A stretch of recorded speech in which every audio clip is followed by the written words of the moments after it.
The stripped truck. The fake HOA cops blocked our lake access, so I used my engineering license to dismantle their empire. They stole my lake. Or at least, they thought they did. They blocked the only public access road with a massive, arrogant pickup truck, claiming the shore was now private HOA property. 40 years of fishing here, suddenly wiped out by some cheap thugs in costume shop uniforms. When I refused to pay their bogus access fee, they actually threatened to call the police on me for trying to use my own community waterway. The audacity was absolutely breathtaking. These criminals thought they'd found easy targets in a quiet, aging neighborhood, but they were catastrophically wrong. If you've ever felt powerless against some petty, fake authority, this story will give you the deepest, most satisfying kind of justice. Monday morning looked like any other for 4 decades. Coffee before dawn, my tackle box checked twice, and my grandson, Liam Jr., buzzing with 8-year-old energy in the passenger seat. 3 generations of the Hawthorne men, my father, me, and now Liam, had taken that same gravel path down to Whispering Lake, always with the same quiet hope for a big base. But when we rounded the bend, that hope hit a wall. A black Ford F-150, lifted and angled like a deliberate middle finger, completely blocking the road. 2 guys in knockoff security shirts were sprawled on the hood, smoking and trying to look tough. "Grandpa, why can't we get through?" Liam Jr.'s voice carried that particular confusion kids have when adults behave badly, a sound I'd heard once or twice in my 35 years as a combat engineer, when logic and order suddenly vanished. Before I could respond, the bigger guy, thick-necked, uniform reading Lakeside Security, in faded letters, no badge, no proper insignia, just cheap, off-the-rack intimidation, slid off the hood and swaggered over. "Old man, turn your classic heap around and head home. This access is restricted now," he barked, flicking his cigarette onto the gravel. The words hit Liam like a physical blow. His little fishing rod, clutched in hands trembling with excitement, drooped toward the floorboard. "Grandpa, why can't we fish? We always fish on Mondays." The other guard actually laughed at my grandson's genuine distress. "Because your grandfather's too cheap to pay the access fee, kid. This ain't a charity." Something cold and entirely mechanical settled in my chest. This wasn't anger. It was the methodical, calculating calm I'd learned designing bridges and clearing enemy routes. A feeling that emerges when someone's flawed calculations create a catastrophic risk. They had just made their first tactical error. They involved my grandson.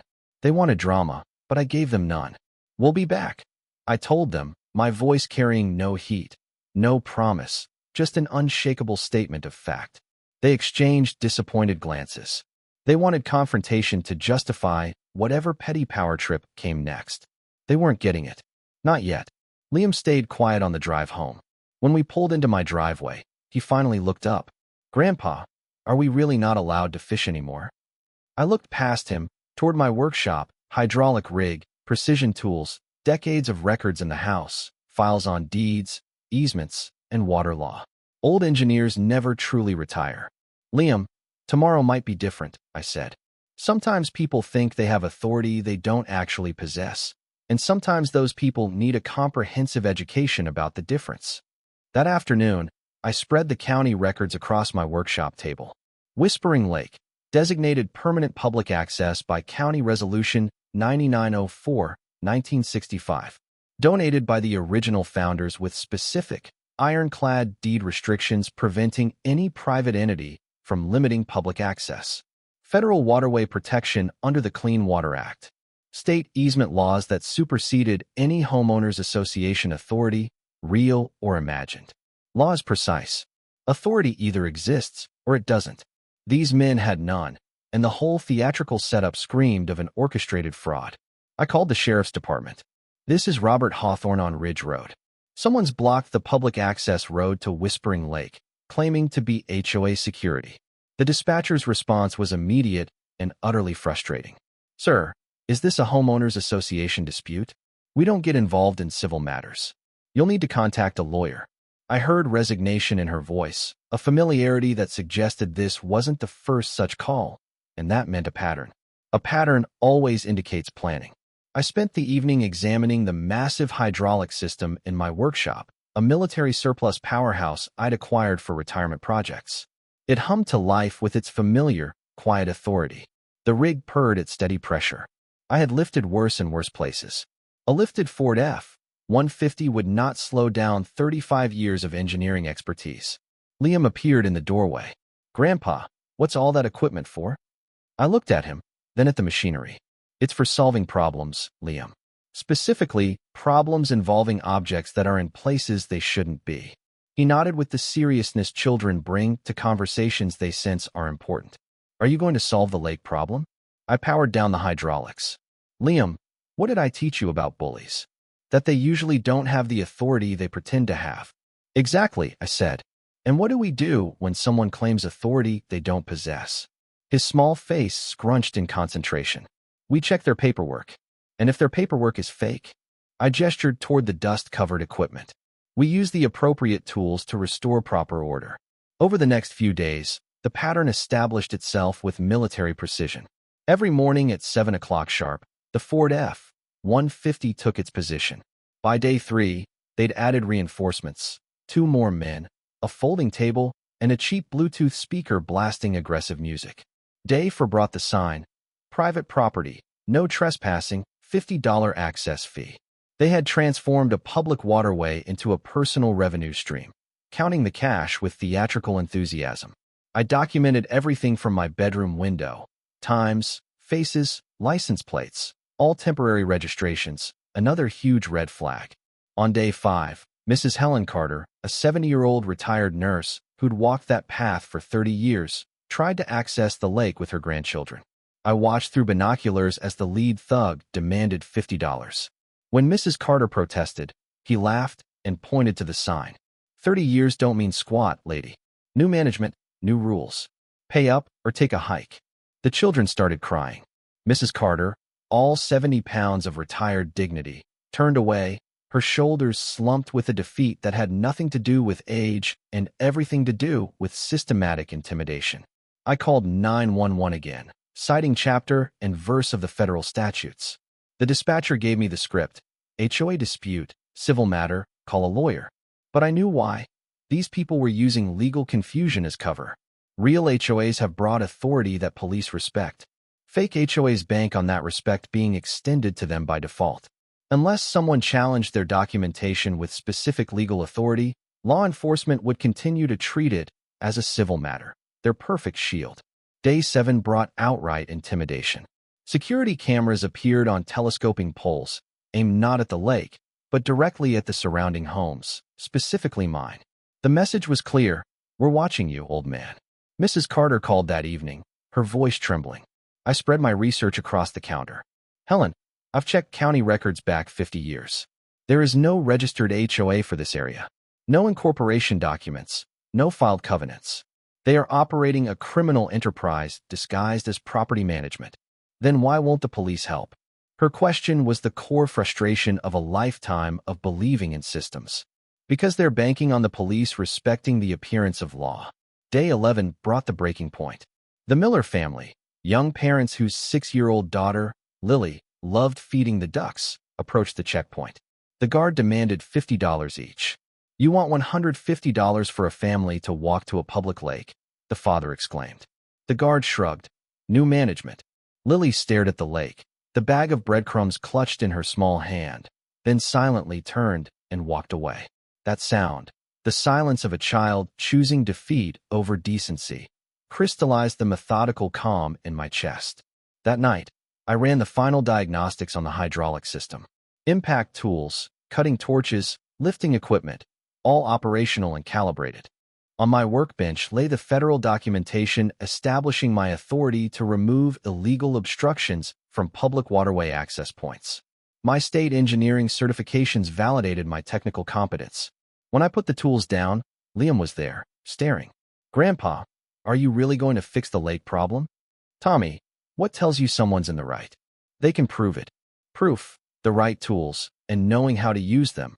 I confirmed, tapping the documents. These men blocking the lake have none of those things.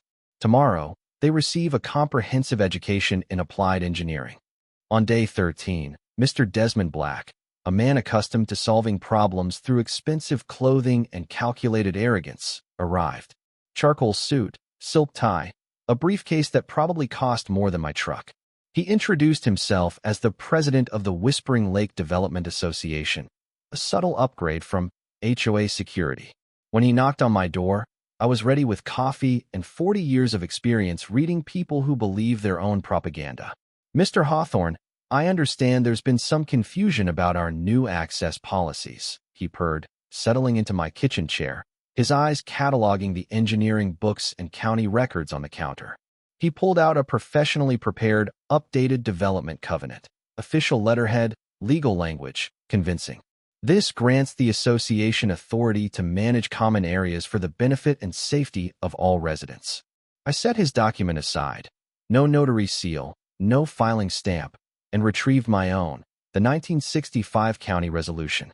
Mr. Black, I think there might be some confusion about which authority takes precedence here. Federal water law outranks HOA paperwork. This lake access is protected. His practiced composure flickered.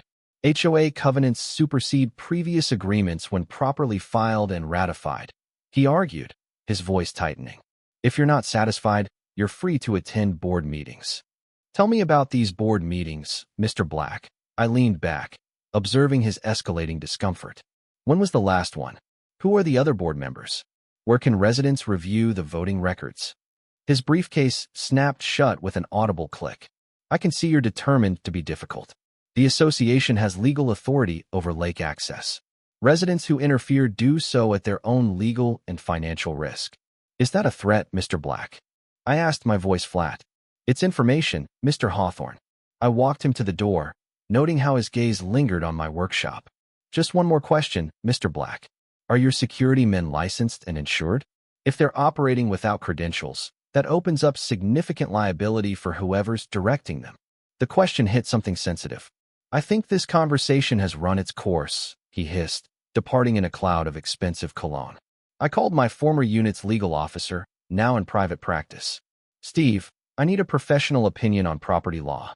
After I read him the documentation, his response was immediate.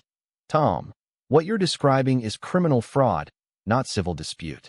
Fake HOA operations are federal crimes when they involve interference with waterway access. The local police are making a procedural error by classifying it as civil. That confirmed everything. This was not random. This was an elaborate, well-funded scam designed to exploit bureaucratic confusion and community passivity. The next morning, day 14, I appeared at the lake access with my shoulders slumped and resignation plastered across my face. No fishing gear, no grandson, just a defeated old man. Morning, Mr. Hawthorne, the thick-necked guard called out, loaded with triumph. Ready to discuss reasonable access fees? I've been thinking about what Mr. Black said. I sighed, my voice carrying the weariness of someone who'd fought the system and lost. Maybe it's time I accepted reality. I'll be in touch about those monthly passes. The guards exchanged high fives. They had broken the troublemaker. Mrs. Carter saw the performance and rushed to my kitchen, tears in her eyes. Robert, you can't give up. You're the only one with the knowledge to fight. Word spread quickly through the community. Thomas Hawthorne, the retired engineer, had finally surrendered. Their primary opposition was neutralized. That psychological victory emboldened Black's operation. They added a fourth guard, upgraded their cameras, and installed motion sensor lighting around the truck, a fortified position, complete with new financial backing. A week later, a laser skittered across my living room curtains. They were actively surveying my home. I ran the most thorough intelligence operation of my career. My former unit's intelligence officer traced Black's operation through 3 states: Riverside Oaks, California, 2019, Pine Valley, Oregon, 2021. Each following an identical pattern of fraudulent HOA establishment, harassment, and property acquisition at 40% below market value. Richard Black was actually Richard Blackwell, running a multi-million-dollar property development scam, backed by a network of shell corporations designed to obscure ownership. His local operation involved bribing County Commissioner Wallace and cozying up to the local newspaper. The legal strategy was clear: federal waterway interference. Title 33, Section 1203. I spent Friday coordinating with the Army Corps of Engineers and the EPA. Most importantly, I established legal cover for citizen action under federal law. The Community Intelligence Network, coordinated by Mrs. Carter, revealed Black plan to announce Phase 2 community improvements next week, mandatory HOA membership and increased harassment to accelerate property sales. The time for action was now. "Grandpa, are you really moving away?" Liam asked that Friday evening, his eyes full of hurt. I knelt to his level. "No, Liam, but tomorrow morning some other people might be leaving unexpectedly. Sometimes the best way to defeat someone is to let them think they've already won." I looked toward the workshop, where 3 decades of combat engineering experience was concentrated into one morning's demonstration. Tomorrow, they learned the difference between fake authority and a real thing. Saturday morning arrived with crystalline clarity. I dressed in work clothes, maintaining a professional appearance, and began loading my equipment trailer. Hydraulic power unit, cutting tools, lifting equipment, safety barriers, and the documentation packet. At 9:45 a.m., I parked precisely 20 feet from the illegal blockade. The guards noticed me with confusion that quickly shifted to alarm. This wasn't the defeated old man. This was professional intention. "Morning, Mr. Hawthorne," the shift leader called out, his false cheer faltering. "Thought you were moving today? What's with all the machinery?" "Change of plans," I said, unloading equipment with methodical calm. Decided to solve the access problem using appropriate tools and legitimate authority. Black emerged from the newspaper photographer's car, his face white with growing dread. "Mr. Morgan, what exactly do you think you're doing?" "Exercising my federal authority to remove illegal obstructions from protected waterway access points," I replied, meeting his gaze with 35 years of military confidence. "You might want to move your people to a safe distance. This operation requires precision equipment." The newspaper photographer, realizing the victory shot had transformed into a sensational story, raised his camera. I activated the hydraulic system. The 3,000 psi of mechanical authority hummed, cutting through the morning air like a declaration. Deputy Miller rolled up moments later, read my federal packet, Army Corps of Engineers authorization, EPA orders, and nodded. "You have authority. Keep your safety perimeter." "I'm recording." He turned to Black. "Sir, produce your federal permits for blocking this access." Black, frantic, fumbled through his briefcase for non-existent permits. I didn't wait. I positioned the hydraulic jacks, the smooth, powerful cylinders lifting the front axle 18 inches. The impact wrench screamed, efficiently removing the front wheels. "Geez," one guard muttered. "He's actually taking apart our truck." "Language, please," Mrs. Carter called out from her porch, her voice ringing with schoolteacher authority. "There are educational processes in progress." I moved to the rear axle, positioning the jacks. "You don't have the authority to touch our vehicle." Black screamed. "It stops being private property when it's illegally obstructing federal waterway access." I replied, applying a cutting torch to structural supports with precision that made recovery impossible. 35 years of engineering taught me that obstacles require permanent solutions. The rear wheels joined the systematic display of removed components. Engine block, transmission, drive shaft, exhaust system, each part carefully extracted and arranged for optimal visual impact. The symbol of 2 weeks of community intimidation was becoming an orderly demonstration of applied mechanical knowledge. The news van from Channel 7 arrived as I began final frame disassembly using a plasma cutter. "Sir, can you explain what's happening here?" the reporter asked, breathless. "Community restoration through proper application of federal law and engineering precision," I replied, continuing the cutting sequence without pause. "When illegal obstructions appear on public property, qualified citizens have the authority and obligation to restore legal order." The plasma cutter completed its work, reducing the truck's frame to neat sections that could never again block anything larger than a shopping cart. Black stared at the transformation, his empire collapsing under the weight of a hydraulic jack. "You've destroyed $50,000 worth of equipment," he shrieked. "I've removed an illegal obstruction from protected public property using federally authorized procedures," I corrected, powering down the hydraulic systems with the satisfaction that comes from problems solved permanently. "Perhaps next time you'll research proper authority before blocking waterway access." Liam Jr. broke free from Mrs. Carter's supervision and ran toward the lake access, now completely clear. "Grandpa, the path is open. We can fish again." Behind him, the neighborhood children followed. Parents emerged from houses, their relief palpable, drawn toward the water that had been stolen and now returned through engineering justice. The newspaper photographer captured everything: the piles of truck components, the celebrating families, the federal documentation, and one retired combat engineer who'd solved a complex legal problem through a precise application of force. The FBI arrived Monday morning. My documented evidence of interstate fraud provided the foundation for simultaneous raids across 4 states. Richard Black faced federal charges for wire fraud, conspiracy, and interference with navigable waterways. By Tuesday, his shell company network was frozen pending asset forfeiture. The local media coverage transformed overnight into an exposé of systematic community destruction. Mrs. Carter organized the Freedom Lake Festival within 48 hours of the truck's removal. I supervised the creation of a permanent monument built from the truck components. The engine block became a centerpiece sculpture, the wheels arranged as pillars. The inscription, suggested by Liam Jr., read, "Public access protected by citizens, maintained by physics. Truck stripped for good, 2025. The sentencing provided satisfying closure. Desmond Black received 18 years in federal and state prison, his entire development empire dismantled. Judge Williams observed during sentencing, "The engineering solution applied by Mr. Hawthorne demonstrated more respect for law and community welfare than your entire criminal enterprise."